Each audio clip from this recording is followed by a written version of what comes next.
Luscious Seneca, जिसको Seneca the younger भी बुलाया जाता है, वो एक रोमन स्टोइक फिलोसोफर था जो एम्परर नीरो का एडवाइज़र भी रह चुका था। सेनेका ने 124 लेटर्स लिखे डेली लाइफ के ऊपर और स्टोइसिज्म के ऊपर जब वो साउदर्न इटली में ट्रैवल कर रहा था, और वो ये सारे लेटर्स लिख रहा था लुसीलियस को। और हमारे पास ये लेटर्स आते हैं, कंपाइल्ड एक किताब है, उसका नाम है लेटर्स फ्रॉम अ स्टोइक, उसके अंदर आते हैं ये 124 लेटर्स। तो स्टोइसिज्म वाली बात को क्लियर कर दूं, ये जो लेटर्स हैं ये हैं डेली लाइफ और स्टोइसिज्म के ऊपर। तो स्टोइसिज्म एक स्कूल ऑफ फिलॉसफी है जो एम्फसाइज करती है ये डिफरेंस जानना कि क्या चीज़ आपके कंट्रोल के अंदर है और क्या चीज़ आपके कंट्रोल के अंदर नहीं है। तो ये एक कोड भी है जो बड़ा अच्छा फिट होता है स्टोइसिज्म के ऊपर, endure what you can not change and change what you can not endure. तो स्टोइसिज्म एम्फसाइज करती है कि हमारा जो मोस्टली पर्सपेक्टिव होता है ना पेन को लेके, कि हम पेन से भागते हैं, तो स्टोइसिज्म का स्कूल ये कहता है कि यू शुड एम्ब्रेस पेन, क्योंकि उससे आपकी एंड्योरेंस बढ़ती है। और इसके अलावा भी स्टोइसिज्म में काफ़ी ज़्यादा प्रैक्टिसेस हैं जिसका जिस्ट यही है कि अपने अंदर आप कंटेंटमेंट ढूंढो, not from external things. Stoicism पे एक separate video I will make, but ये वीडियो जो है ये स्पेसिफिकली 9th लेटर के बारे में है, जो सेनेका के लेटर्स फ्रॉम अ स्टोइक जो किताब है उसमें 124 लेटर्स हैं, उसके 9th लेटर के बारे में हम बात करेंगे जो है ऑन फिलॉसफी एंड फ्रेंडशिप।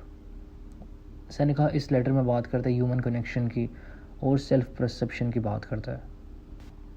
पहला आइडिया जो सेनेका शेयर करता है लुसीलियस के साथ वो है कि एज ह्यूमंस हम सबको कनेक्शंस चाहिए होते हैं, हमें ह्यूमन इंटरेक्शन चाहिए होता है। और वो कहता है कि ये एक बड़ा रॉन्ग व्यू है कि जो वाइज मैन होता है ना उसको दोस्तियाँ, उसको कनेक्शन नहीं चाहिए होता। सेनेका कहता है कि वो गलत है। एक वाइज मैन सेल्फ सफिशेंट तो है, लेकिन उसको गुड कनेक्शंस और फ्रेंडशिप्स अच्छे लोगों के साथ भी रिक्वायर्ड होती हैं। सेनेका कहता है the wise man is self sufficient. This phrase my dear Lucilius is incorrectly explained by many, for they withdraw the wise man from the world and force him to dwell within his own skin. But we must mark with care what this sentence signifies and how far it applies. The wise man is sufficient unto himself for a happy existence, but not for mere existence. For he needs many helps towards mere existence, but for a happy existence he needs only a sound and upright soul, one that despises fortune. अब second idea जो Seneca share करता है Lucilius के साथ वो है it revolves around the needing of less things.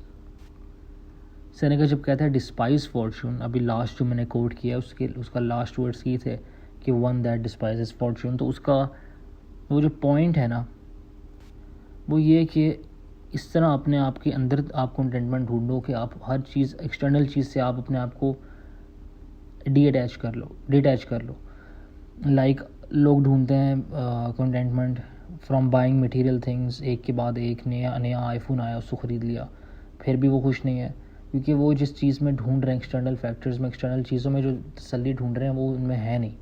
तो वही चीज़ सेनेका यहाँ पे एम्फसाइज़ करता है कि कुछ होती है नीड्स, कुछ होती हैं वांट्स, और परचेसिंग आइटम्स जो हमारी ज़रूरत है वो अंडरस्टैंडेबल है, लेकिन उससे आगे की जो दौड़ है तो वो सारी की सारी एक नेवर एंडिंग ट्रैप है। तीसरा आइडिया सेनेका ये कहता है कि आपको लर्न करना चाहिए how to be self sufficient, क्योंकि it frees you from needing others. Seneca का ये परसेप्शन है कि एक सेल्फ सफिशेंट आदमी जो है ना वो खुश तब भी है जब उसके पास कोई दोस्त नहीं है, और वो खुश तब भी है जब उसके पास दोस्त हैं। तो सेनेका कहता है कि हमें अपने आप को इस तरह ट्रेन करना चाहिए कि अगर हमारे पास ह्यूमन इंटरेक्शंस और ह्यूमन कनेक्शंस नहीं भी हैं तो हम खुश हों, इवन दो हमें वो चाहिए हो कनेक्शन, लेकिन हमें उनकी ज़रूरत नहीं होनी चाहिए।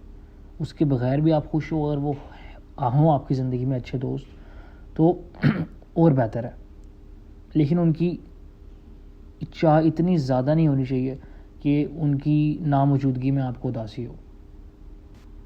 सेनेका कहता है whoever does not regard what he has as most ample wealth is unhappy, though he may be master of the whole world.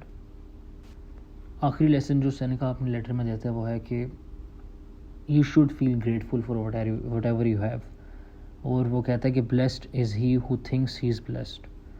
बात सारी एंड पे आ जाती है परसेप्शन की, कि how we perceive the world. अगर आपने नोट किया हो तो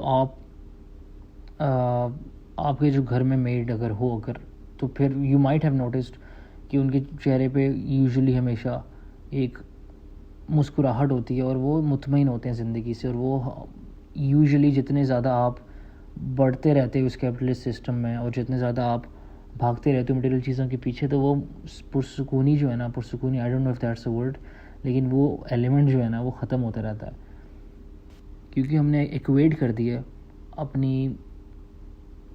अपनी सेल्फ वर्थ, अपनी सक्सेस और अपनी खुशी जो है ना, खुशी आई बिलीव डजेंट मैटर, हमने कंटेंटमेंट अपनी इक्वेट कर दिया with the pursuit of material things and the acquisition of material things.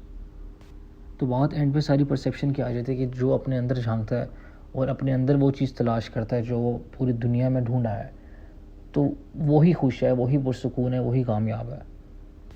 और आपका जो एटीट्यूड है ना, अगर आपके पास कुछ भी नहीं है फिर भी आप ग्रेटफुल हो, तो सारी गेम उसी की है। बात सारी एटीट्यूड की है कि आपके पास जो भी है आपका उसकी तरफ रिएक्शन क्या है, क्योंकि हमारी जो लाइफ का आधे से ज़्यादा हिस्सा होता है वो हमारे रिएक्शंस होते हैं, नॉट एक्सटर्नल इवेंट्स। हम रिएक्ट करते हुए अपनी आधी ज़िंदगी गुजार देते हैं। तो सेनेका के ये पॉइंट थे 3-4 इस खूबसूरत से लेटर में जो उसने अपने दोस्त लुसीलियस को लिखा।